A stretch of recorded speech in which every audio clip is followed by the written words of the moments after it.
Bonjour, mon nom est Béatrice Jaluso. Je suis enseignant-chercheur. Mes disciplines sont le droit privé et la civilisation japonaise. Je suis aussi directrice de l'Institut d'Asie orientale et notre laboratoire de recherche a pour domaine les sciences humaines et sociales en Extrême-Orient. Les chercheurs de ce laboratoire ont comme outil de travail les langues asiatiques. Nous parlons tous une de ces langues, donc pour ma part le japonais, mais aussi le chinois, le vietnamien, etc. Et nous travaillons sur des problématiques qui sont communes à ces civilisations d'Extrême-Orient et à nos thématiques contemporaines. Et par conséquent, nous cherchons des objets de recherche, enfin nous avons pour objet de recherche des thèmes qui sont universels, tels que l'évolution des institutions, le passé colonial, ou encore les migrations, les déplacements de population, tels que les conséquences que Fukushima a pu avoir sur la population japonaise. Ce qui anime ma recherche personnelle, c'est une conviction, celle que le droit est un outil de régulation sociale, que cet outil de régulation sociale est un outil de progrès de toutes les cultures, il est universel, quel que soit l'environnement géographique, politique, économique, et il y a là des valeurs que je souhaite transmettre. Je suis donc à l'ENS depuis 2005.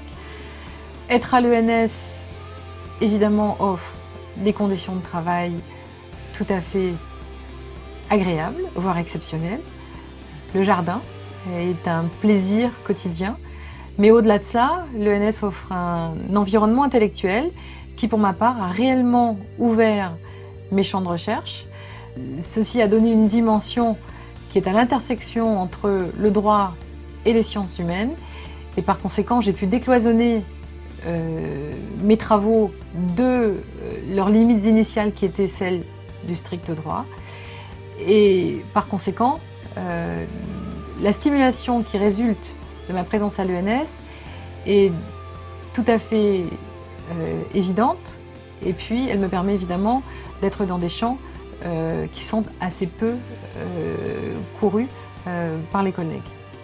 Les satisfactions que je retiens de ce métier, ce sont d'abord des satisfactions intellectuelles, puisque on découvre sans cesse des valeurs communes, des questions communes, des logiques qui sont similaires au-delà d'un certain nombre de frontières ou de barrières, et que vous rencontrez là des champs de liberté qui sont inestimables et qui, moi, me sont indispensables.